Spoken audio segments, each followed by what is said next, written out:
নির্বাচনে আসে নাই, নির্বাচন হয়ে গেছে, আপনারা ক্ষমতায় গেছেন। আবার যদি এরকম হয়, আপনাদের কি খুব কিছু বলার থাকবে, খুব বড় গলায় কিছু বলবার থাকবে? না, নির্বাচন সঠিক হয় নাই।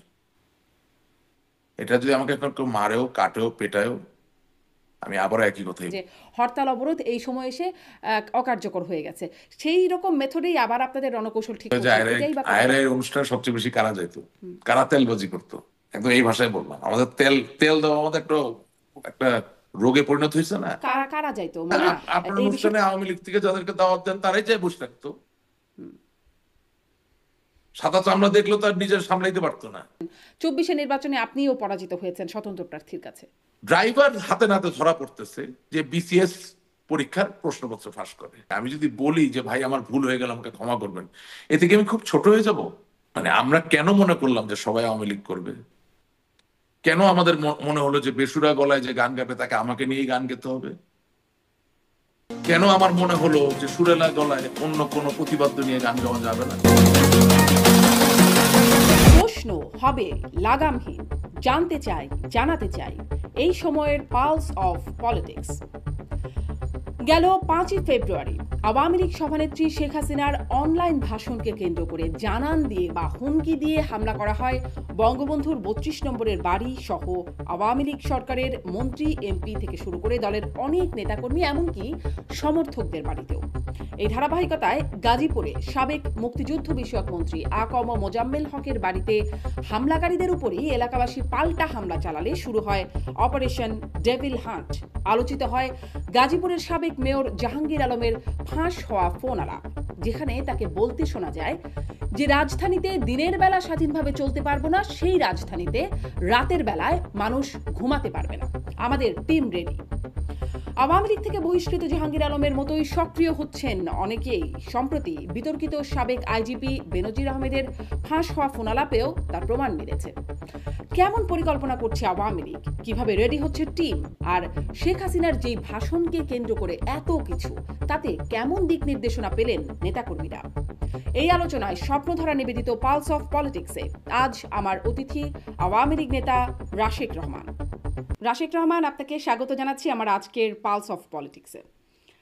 আপনি সময় দিচ্ছেন আমাকে, ধন্যবাদ আপনাকে। আমি যেই প্রশ্নটা দিয়ে আপনার কাছ থেকে শুরু করতে চাই, যে সম্প্রতি যে ঘটনাটি ঘটে গেল, বিশেষ করে 32 নম্বরে হামলা, ভাঙচুর, অগ্নিসংযোগ, তারপরে আওয়ামী লীগ নেতা কর্মী সমর্থকদের বাড়িঘরে হামলা ভাঙচুরের ঘটনা ঘটলো, লুটপাটের ঘটনা ঘটলো। আমি আসলে 32 নম্বরটা একটা বিশেষ জায়গা, একটা বঙ্গবন্ধু স্মৃতি জাদুঘর, সেখানে হামলার ঘটনা ঘটলো এবং সাবেক প্রধানমন্ত্রী শেখ হাসিনা তিনি তার বক্তব্যে বলছিলেন, সেই অনলাইন বক্তব্য যাকে কেন্দ্র করে এত ঘটনা, সেখানে তিনি বলছিলেন যে এখানে অনেক বিদেশি গণ্যমান্য অনেক ব্যক্তিরা এসেছেন, পরিদর্শন করেছেন, স্বাক্ষর করেছেন। আসলে আমরা দেখেছি ফ্রান্সের প্রধানমন্ত্রী, সাবেক ব্রিটিশ প্রধানমন্ত্রী এসেছেন, তারপর রুশ পররাষ্ট্রমন্ত্রী বা চীনা প্রতিমন্ত্রী অনেকে এসেছেন আসলে। কিন্তু 32 নম্বর যখন ভাঙা হলো, তারপর ভারত ছাড়া আর কোনো দেশ বা গোষ্ঠীর প্রতিক্রিয়া দেখেছেন?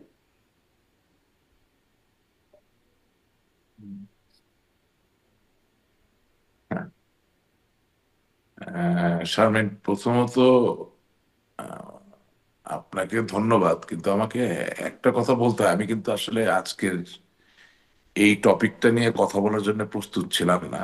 তারপরেও আপনি আমাকে রিকোয়েস্ট করেছেন। আমি দেখেন, প্রথম কথা হচ্ছে, কেউ প্রতিবাদ করুক বা না করুক, ধানমন্ডি 32 নম্বরে বঙ্গবন্ধুর বাড়ি ভেঙে ফেলার যে ঘটনা, তাতে আমি একা না, বাংলাদেশ আওয়ামী লীগ সহ বাংলাদেশের স্বাধীনতা প্রেমী যারা আছেন, স্বাধীনতায় বিশ্বাস করেন, তারা সকলেই কষ্ট পেয়েছেন, সকলেই ব্যথিত হয়েছেন, এবং এর তীব্র প্রতিবাদ করি।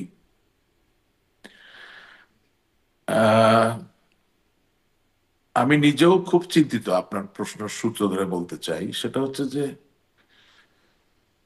আমার নিজের কাছে আসলে বোধগম্য হচ্ছে না যে 32 নাম্বারটা তো আর এক বাড়িতে পুরো ভেঙে ফেলা হয় নাই, একটা সময় ধরে ভাঙা হয়েছে। এবং এবং হুমকি দিয়ে, পূর্ব ঘোষণা দিয়ে ভাঙা হয়েছে। পূর্ব ঘোষণা দিয়ে, হুমকি দিয়ে, এবং বাংলাদেশ আওয়ামী লীগের সভাপতি জননেত্রী শেখ হাসিনার ভাষণকে সামনে রেখে যে উনি ভাষণ দিবেন, সেক্ষেত্রে তারা 32 নম্বর আক্রমণ করবেন। আমি খুবই আশ্চর্যান্বিত এই জায়গায় যে ভবনটি সম্পূর্ণভাবে বিধ্বস্ত হওয়ার আগ পর্যন্ত আন্তর্জাতিক অথবা জাতীয় ক্ষেত্রে কেউই প্রতিবাদ বা একে সংরক্ষণ বা রক্ষা করার কোনো আহ্বান আসলে আনুষ্ঠানিকভাবে জানায় নাই। এই প্রশ্ন আমার আছে, এটা উত্তর কোথা থেকে পাবো আমি জানি না। বঙ্গবন্ধু শেখ মুজিবুর রহমান জুলিও কুরি পুরস্কারে ভূষিত হয়েছিলেন। এটা সোভিয়েত রাশিয়ার যখন দুর্দান্ত প্রথাপ পৃথিবীতে, তখন নোবেল প্রাইজেরই একটা প্যারালাল মানে সমান্তরাল আরেকটি পুরস্কার হিসেবে দেখা হতো। এখনো রাশিয়ার সর্বোচ্চ পুরস্কারগুলোর ভিতরে জুলিও কুরি অন্যতম একটি। বঙ্গবন্ধু সেই পুরস্কার পেয়েছিলেন এবং সেটা পেয়েছিলেন শান্তির জন্য। একটা সংগ্রাম আন্দোলনের মধ্য দিয়ে একটা জনপদকে একটা কর্ষণ, একটা চর্চার মধ্যে নিয়ে গিয়ে যে বিশ্ব শান্তি প্রতিষ্ঠিত করা যায়, সেই জায়গাটা ছিল। সেই জায়গা থেকে রাশিয়ার পক্ষ থেকে কোনো প্রতিবাদ বা কোনো বার্তা আমরা পাইনি। আমি খুব আশ্চর্যান্বিত 7ই মার্চের বঙ্গবন্ধুর রেসকোর্স ময়দানের বক্তব্য জাতিসংঘ আন্তর্জাতিকভাবে স্বীকৃতি দিয়েছে এবং প্রকাশিত হয় এভাবে যে মানুষকে উজ্জীবিত করা, একীভূত করা, মানুষকে সাহস যোগানো এবং সংঘবদ্ধ করে একটা লক্ষ্য মুক্তি বা স্বাধীনতা অর্জনের ক্ষেত্রে এই বক্তব্য অনন্য, অসাধারণ। সেই বক্তব্য যে ব্যক্তি দিলেন, তার যে বাড়ি, সেই বাড়ি তো একটা নিদর্শন বটে। সেই নিদর্শনকে রক্ষা করার ক্ষেত্রেও জাতিসংঘ থেকে কিছু আমরা পাইনি। হ্যাঁ, ভারত বিবৃতি দিয়েছে, দুইভাবে দিয়েছে। একটা অফিসিয়াল বিবৃতি, আরেকটা হচ্ছে যে সাংবাদিকদের প্রশ্নের উত্তরে যিনি ওই প্রেস কনফারেন্সে দায়িত্বপ্রাপ্ত ছিলেন, উচ্চপদস্থ ভারতীয় আমলা মানে কূটনীতিক, তিনি বলেছেন। কিন্তু যখন 32 নাম্বার ভাঙা হচ্ছে তিলে তিলে, বা যখন মানুষ অ্যাডভান্স করছে মানে জড়ো হয়ে ভাঙার জন্য, সেই সময় কোনো আহ সেই সময় কোনো ইন্টারভেনশন আমাদের চোখে তো পড়ে নেই।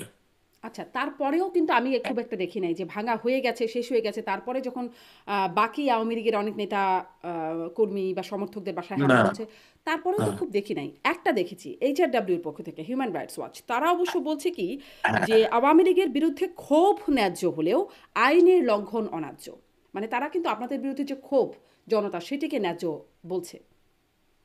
না, দেখেন, আমি আমি আমি হিউম্যান রাইটস ওখানে যাচ্ছি। হ্যাঁ, বঙ্গবন্ধু তো বাংলাদেশের মানুষের স্বাধীনতার জন্য সংগ্রাম করেছেন, আন্দোলন করেছেন। সেখানে তো আসলে আওয়ামী লীগ বা তৎকালীন মুসলিম লীগ বা জামাতে ইসলামী বা ন্যাপ, হ্যাঁ, বা কমিউনিস্ট পার্টি, এবার নাম ধরে তো আর উনি দেশকে স্বাধীন করেন নাই। দেশটা তো স্বাধীন হয়েছে সকলের জন্য। অবশ্যই বঙ্গবন্ধুর সাথে জাতীয় চার নেতা, লক্ষ লক্ষ মুক্তিযোদ্ধা, লক্ষ লক্ষ মুক্তিকামী মানুষের ত্যাগ, সাহসিকতার একেবারেই খুবই ধনাত্মক একটা সম্পর্ক ছিল বটে। কিন্তু হিউম্যান রাইটস যদি এই কথাও বলে থাকে যেটা আওয়ামী লীগ, হ্যাঁ, আওয়ামী লীগের উপর রাগ থাকতে পারে। আওয়ামী লীগের উপরে রাগ ছিল বলেই তো 5ই আগস্ট সংগঠিত হয়েছে। কিন্তু সেটার সাথে বঙ্গবন্ধুর আবাসস্থলের সম্পর্ক আপনি স্থাপন করছেন কিভাবে? যদি আপনি সম্পর্ক স্থাপন করেন, সেটা দুঃখজনক, অন্যায়, এটা সঠিক নয়। আর যদি আমাদের গাফিলতির কারণে এই সম্পর্ক স্থাপিত হয়, তাহলে আমাদেরকে তো আরো দায়িত্বশীল হয়তো বা হওয়া উচিত ছিল। আমি আসলে যে জায়গাটা যেতে চাচ্ছিলাম, যে দেখেন,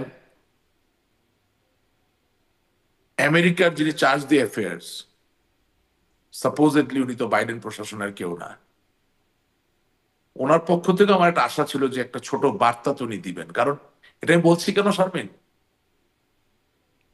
I was shattered, I am still shattered, এবং আমি একা না, এভরিবডি ইজ শ্যাটার্ড। মানে আমি এই যে প্রথমে যখন কথা বলা শুরু করলাম, আমাকে নিজেকে সামলাতে হলো, I can't hold my tears back.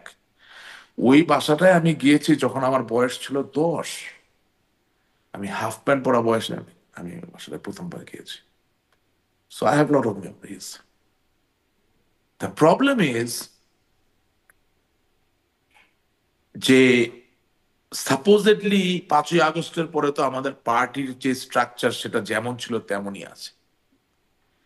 তাহলে যখন কেউ হুমকি দিচ্ছে যে ধানমন্ডি 32 নম্বর ভাঙা হবে, তখন কি আমার দলের দায়িত্বপ্রাপ্ত, অর্থাৎ আওয়ামী লীগ সরকারের যিনি পররাষ্ট্রমন্ত্রী, আওয়ামী লীগ সরকারের যিনি তথ্যমন্ত্রী অথবা তথ্য প্রতিমন্ত্রী, বাংলাদেশ আওয়ামী লীগের দলীয় ভাবে যিনি আন্তর্জাতিক বিষয়ক সম্পাদক অথবা যিনি তথ্য বিষয়ক সম্পাদক,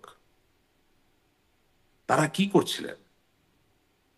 ঠিক আছে, আপনি পলাতক অবস্থায় আছেন, আপনি সশরীরে এই ঘটনাকে বাধাগ্রস্ত করতে পারছেন না, কিন্তু যারা এই বাড়ির স্টেক হোল্ডার, অর্থাৎ রাশিয়া আমাদের চিরকালের মিত্র, সে তো আমাদের স্টেক হোল্ডার। আমাদের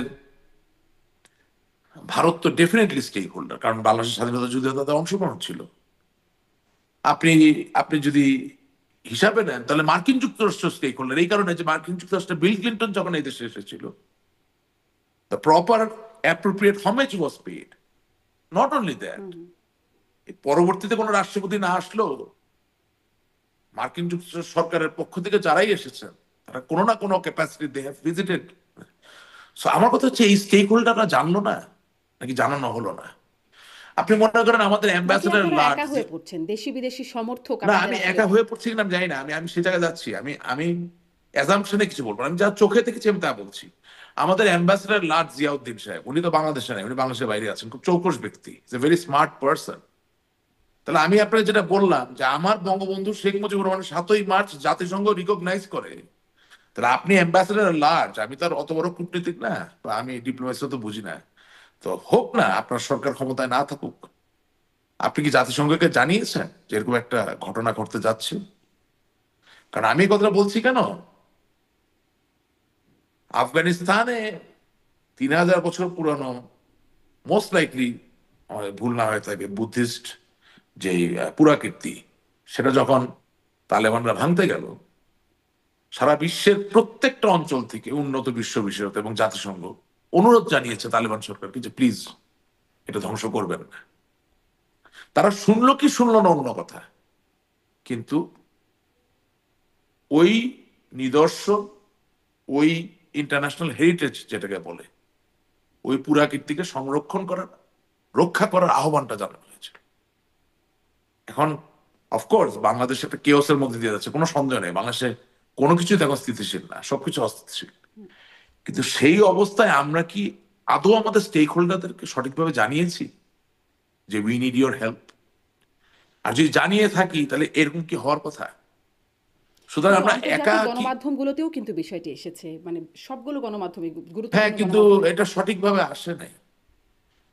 আন্তর্জাতিক গণমাধ্যমে যেই ভাষায় আসছে এটা সঠিকভাবে আসে না। এটার দায়িত্ব আমি আপনাকে যেটা বললাম যে যদি আমরা পার্টির স্ট্রাকচার একই রকমই রাখি, যদি রিঅর্গানাইজ না করি, যদি রিস্ট্রাকচার না করি, তাহলে যারা দায়িত্বে আছেন তাকে তো তার দায়িত্ব পালন করতে হবে।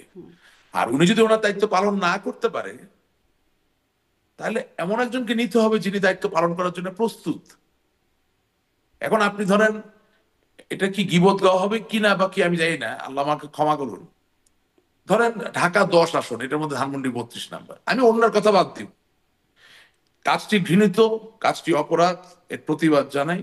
হ্যাঁ, ইতিহাস আমি বিশ্বাস করি, যেখানে যার যে প্রাপ্য সম্মান সেই জায়গায় সে, সেটা বিচারের মাধ্যমে হোক, প্রাকৃতিক বিচারের মাধ্যমে হোক, যেভাবে হোক সে তার জায়গায় যাবে, ইকুইলিব্রিয়ামে পৌঁছাবে।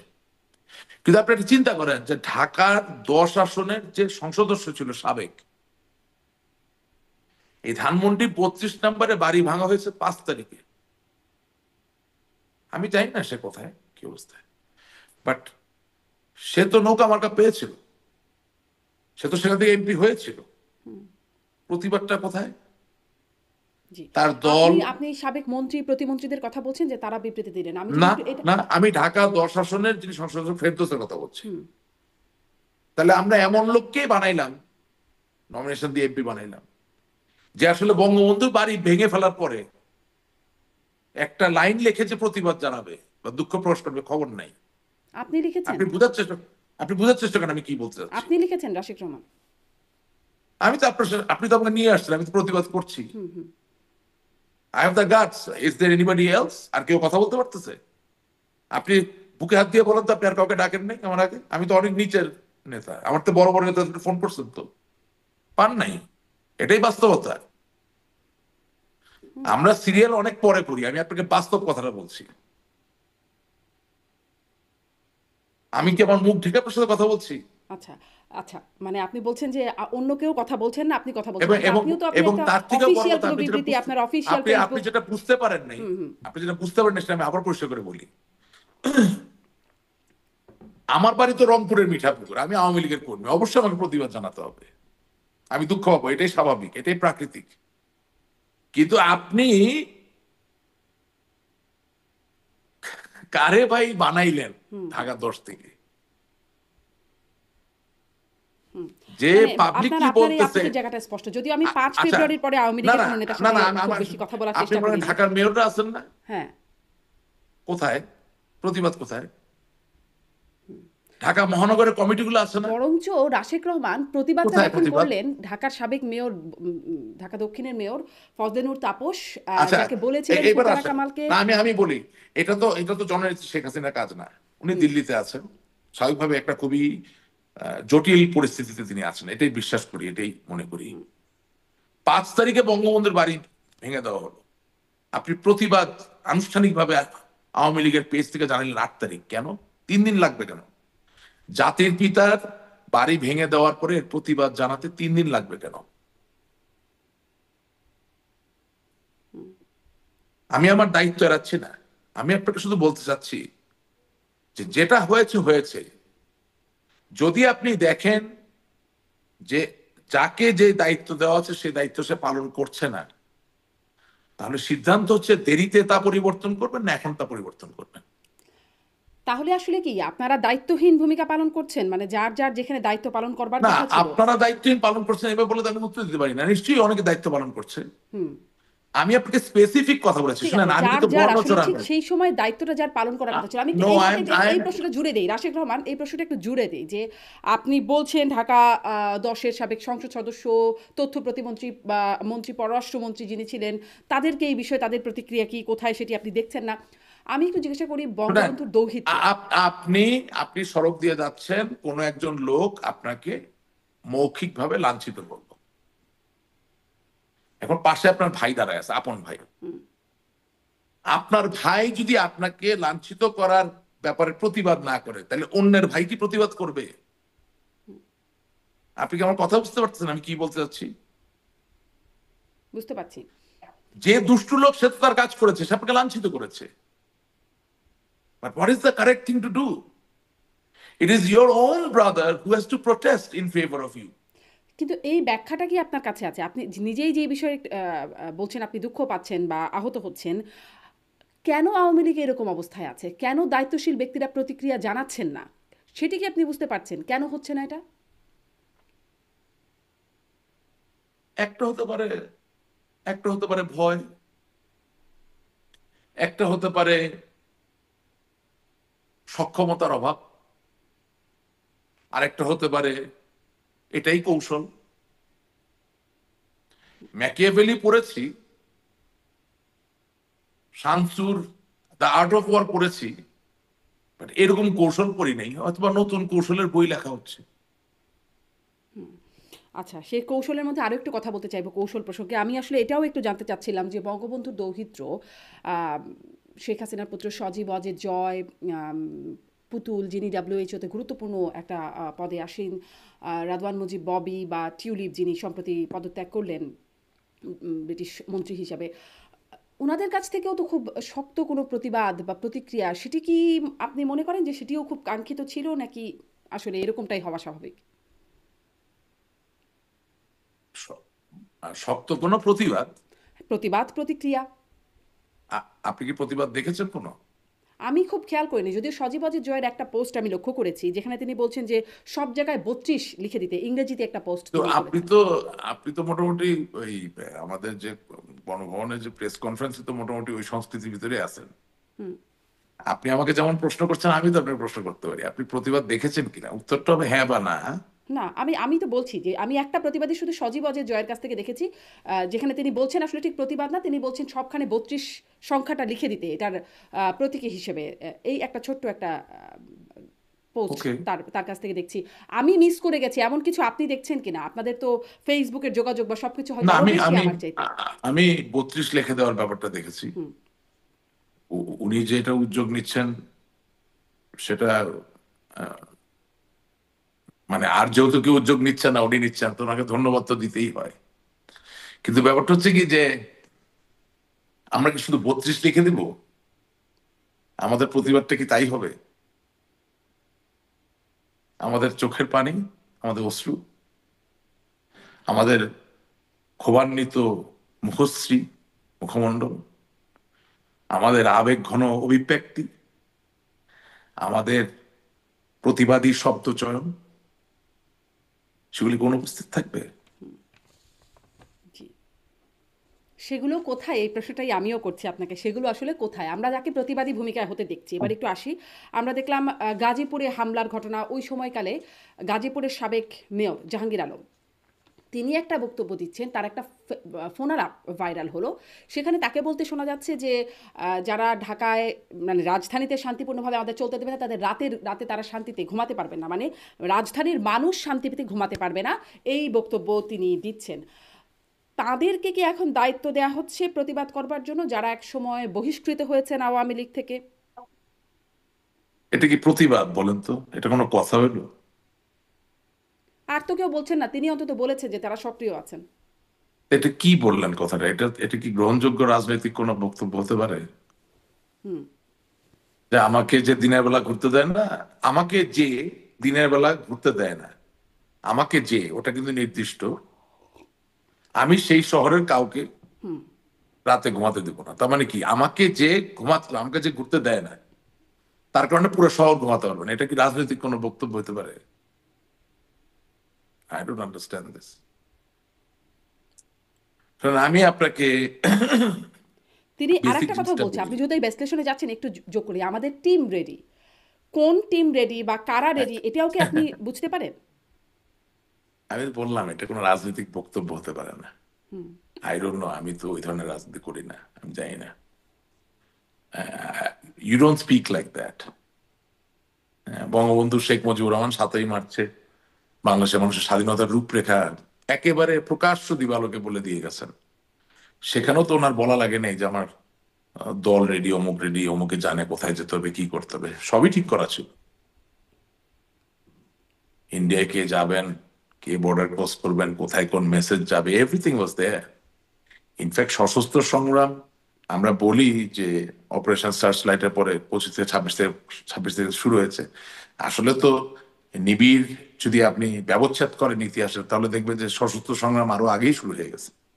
কিন্তু সেটার আনুষ্ঠানিক জায়গাটা হচ্ছে অপারেশন সার্চ লাইটের পর থেকে, ঠিক আছে না? তো এখন ঘটনা হচ্ছে কোনো জায়গায় কি আমাদের কোন নেতা বা আমার নেত্রীও বহু আন্দোলন সংগ্রাম তিনি করেছেন, এবং খুব আমি আমি বলবো যে খুব কঠিন আন্দোলন সংগ্রামের মধ্যে দিয়ে তো তিনি এই জায়গায় প্রথমে এসেছেন। উনিও কি করে দেন কোনো আমার টিম রেডি, আমার দল রেডি এইভাবে কথা বলে নাকি? আমি এইগুলা নিয়ে আসলে দিস ইজ নট পলিটিক্স। আমি আপনাকে আপনার এর আগের অপোজিট ইতে বলছি যে এটা এখানে এখানে সবচেয়ে বড় কথা কি যে আপনি যখন কোনো যুদ্ধে যাবেন, যখন কোনো সংগ্রামে যাবেন, তখন সেখানে একটা ওয়ার কাউন্সিল থাকে। মানে ঠিকই আছে, যে কোনো যুদ্ধ বা যে কোনো সংকটময় পরিস্থিতিকে মোকাবেলা করার জন্য তো একজন জেনারেল থাকবে বা একজন নেতা থাকবে। বাট দেন এগেন, কেউ স্কাউটিং করবে, কেউ রেকি করবে, হ্যাঁ, কেউ একটা কৌশল নিরূপণ করবে, কেউ পাহাড়টা কত উঁচু উঁচু, কতটুকু নিচে নামতে হবে, সব পরিমাপ পরিসংখ্যান নিয়ে সামনে বসবে। এবং এই ওয়ার কাউন্সিলের সকলে মিলে আলাপ আলোচনা করেই ভালো মন্দ মিলিয়ে অপটিমাইজড যে সলিউশন, অর্থাৎ যুদ্ধে আমাকে জয়ী হতে হবে কিন্তু আমার সবচেয়ে কম সংখ্যক হতাহতের সংখ্যার মধ্যে দিয়ে। অর্থাৎ যুদ্ধ জয় করাই জেনারেল বা নেতার একমাত্র লক্ষ্য নয়, জয়ী হওয়া লক্ষ্য, কিন্তু সেই জয়ী হতে গিয়ে নির্বিচারে তিনি তার ভালোবাসার মানুষদেরকে হারাতে পারেন না। A general loves his soldiers. That is also part of the philosophy of a great military. হ্যাঁ, যেই সেনাবাহিনীতে বা যেই সামরিক বাহিনীতে সেনাপতি অথবা যিনি জেনারেল, তিনি যদি তার সোলজারদেরকে ভালো না বাসেন, that that armed forces, that military shall never function properly. That's how it happens. Everything is very organic. হ্যাঁ, এখন কি আওয়ামী লীগের সিমিলারলি সোলজাররা ক্ষতিগ্রস্ত হচ্ছে কিনা, আমি এই প্রশ্নটা যাবার আগে হ্যাঁ একটু হ্যাঁ এই হ্যাঁ ট্যাকটিকটার বিষয়ে একটু আপনার কাছ থেকে জানতে চাই যে আপনারা যেহেতু আপনারা অ্যাক্টিভ আওয়ামী লীগের রাজনীতি করেছেন, এই বিষয়ে কতটা জানেন। জাহাঙ্গীর আলমের না, বক্তব্য বললাম, আমি আমার একটু জানা প্রশ্নটা করি। রাশেক রহমান, জাহাঙ্গীর আলমের পরে আমরা দেখলাম সাবেক আইজিপি বেনজির আহমেদ, তাকেও দেখলাম। না, তারও ওনাকে নিয়ে কোনো কমেন্টই করবো না, কারণ উনি আওয়ামী লীগের কি। আওয়ামী লীগের কিছু না, কিন্তু আওয়ামী লীগের সময় না তিনি আইজি ছিলেন। না আপনারা আপনারা তার কাঁধে ভর করে ক্ষমতায় অনেকটা টিকে থাকবার একটা না, জায়গা তৈরি এটা করেছেন। আপনি আপনি ওইভাবে বলতেই পারেন। হ্যাঁ, আমি আমি কিছু জিনিসে যাব না যেখানে আমার কোনো ওইভাবে কঠিন রকম নলেজ নাই। I can't behave ইররেসপন্স।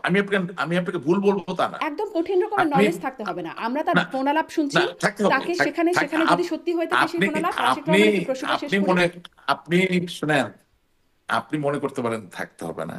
বিনয়ের সাথে বলি আমার রাখতেই হবে, দ্যাটস মি। আপনি তো ওই জন্য আমাকে ডেকেছেন। আমি যেই জিনিস সম্বন্ধে আত্মবিশ্বাসী হব না সেটা সম্বন্ধে আমি কথা বলবো না। আমি ঠিক যতটুকু দেখি, যতটুকু শুনি, যতটুকু জানি সেটা নিয়ে আপনি কি কথা বলি। শুনেছেন বেনজিরের যে ফাঁস হওয়া ফোনালাপটা, সেটা শুনেছেন? না, আমি এটা শুনি নাই, আমি এটার ভিতরে ঢুকতে চাই না। আচ্ছা, তিনি বলছেন যে 90% পুলিশ আওয়ামী লীগ সংগঠিত হলে পুলিশ তাদেরকে সহযোগিতা করবে। এই আমি আসলে যে প্রশ্নটা করতে চাইছিলাম যে এই বেনজির আহমেদ তিনিও আওয়ামী লীগের সময়ে মানে তার নামে অনেক অভিযোগ এসেছে, বিতর্কিত হয়েছেন এবং তিনি নিরাপদে দেশ থেকে চলেও এসেছেন আওয়ামী লীগের সময়। এখন যাদেরকে ডিজোন করেছে আওয়ামী লীগ, জাহাঙ্গীর আলম, এদিকে বেনজির আহমেদ, তাদের উপরই ভর করার একটা জায়গা আসছে কিনা। জাহাঙ্গীর আলমের সেই ফোনালাপের মধ্যে শুনছিলাম যে সম্রাট ভাইও আছেন, সেই সম্রাট ইসমাইল চৌধুরী সম্রাট ওই ক্যাসিনো কাণ্ডে তিনি কিনা জানি না। এই জন্যই আরও বেশি করে প্রশ্নটা আসছিল যে বহিষ্কৃত বা একসময় ডিজোন করাদের উপরে কি এখন ভরসা করছেন আপনারা যারা অ্যাক্টিভ ছিলেন তাদেরকে রেখে? আচ্ছা, আমরা তো অ্যাক্টিভ আগেও ছিলাম, এখনো আছি। আমি আপনাকে পয়েন্ট ব্ল্যাঙ্ক কথাটা বলতে চাই। রাজনীতি এমন এক নীতি যে at the end of the day যত বড় সচিন টেন্ডুলকারই আপনি হন আর যত বড় ছক্কা মারার লোকই আপনি হন, দিনের শেষে at the end of the day মানুষকে যদি আপনি সুসংগত করে আপনার সাথে দাঁড়ায় করাতে না পারেন, তাইলে ইনিংসের শেষ পর্যন্ত খেলা কঠিন। So, আপনি যা বললেন শুনলাম, আমি তার ভিতরে জানি না। আমার জায়গায় ছিল যে আওয়ামী লীগের এই সংকটের সময় কোনো, আমার আপাত দৃষ্টিতে আমার জানা মতে কোনো ওয়ার কাউন্সিল নাই। অর্থাৎ এই সংকটকে মোকাবেলা করার জন্য যে বিশেষ একটা কাউন্সিল যাদের সাথে আলাপ আলোচনা করে সিদ্ধান্ত গুলো, সেটা আমাদের চোখে পড়ে না, আমরা জানি না। হয়তো বা গোপনে আছে, পর্দার আড়ালে আছে, I don't know. But what I understand যে আওয়ামী লীগের কি ভোটার কম? না, ভোটার কম না। আজকে যেই অন্যায় অত্যাচার চলছে, তাতে করে কি ভোট কমে যাবে? না, কমে যাবে না, সমর্থক ঠিকই থাকবে। কিন্তু যেই পরিমাণ সমর্থক আপনার আছে, সেই পরিমাণ সমর্থককে যদি আপনি সুসংগঠিত করতে পারেন, তাহলে তো আপনি ইউর এ ফর্মিডেবল ফোর্স। আমি বলি না আপনাকে আতঙ্ক ছড়াতে হবে, আমি বলি না আপনাকে সন্ত্রাস করতে হবে, আমি বলি না আপনাকে গায়ের জোর খাটাতে হবে। কিন্তু একটা ঘরে যখন 100 জন লোক থাকে, আপনার সাথে 40টা লোক যদি থাকে, সে সংখ্যাগরিষ্ঠ না হলে ইটস এ বিগ নাম্বার। ডেমোগ্রাফির সায়েন্সে it's a big number, it's a formidable force. So Bangladesh Awami লীগের সমর্থক তার কমে যায়নি, কিন্তু তারা ছিন্ন ভিন্ন অবস্থায়, হ্যাঁ, মানে কি বলে যেটা, ওই যে লাঠিচার্জ করে যে ছত্রভঙ্গ, হ্যাঁ, ছত্রভঙ্গ অবস্থা আছে, তাদেরকে সুসংগত করে নিয়ে আসা, এই তো। এই তো এখন সুসংহত করবার ক্ষেত্রে আমরা মানে ভাষণকে কেন্দ্র করে এত ঘটনা হয়ে গেল। 5ই ফেব্রুয়ারি সাবেক প্রধানমন্ত্রী শেখ হাসিনা তিনি যে ভাষণটি দিলেন, সেখানে ঐক্যবদ্ধ হবার জন্য বা সুসংহত হবার জন্য কোনো রকম দিক নির্দেশনা কি পেয়েছেন? হ্যাঁ, উনি নির্দেশ দিয়েছেন ঐক্যবদ্ধ হতে। মানে এটা এভাবে একটু আরেকটু স্পষ্ট হতে চাই যে ঐক্যবদ্ধ হতে তো সবসময় নির্দেশনা আছে, সবাই ঐক্যবদ্ধ হও, কিন্তু সুনির্দিষ্ট দিক নির্দেশনা আম, সেটি কি আপনারা পেয়েছেন? সুনির্দিষ্টই তো, উনি তো বললেন ঐক্যবদ্ধ হতে। তাহলে কি হচ্ছে, কি কার্যকর কি করা সম্ভব, ঐক্যবদ্ধ হওয়া সম্ভব সেই নির্দেশনায়? এখন আমি তো অ্যালাইন্ড টু জননেত্রী শেখ হাসিনা, আমি তো ওনার প্রতি লয়াল। কিন্তু আমরা আমরা চাই যে একটা ফলাফল, ভালো ফলাফল আসুক।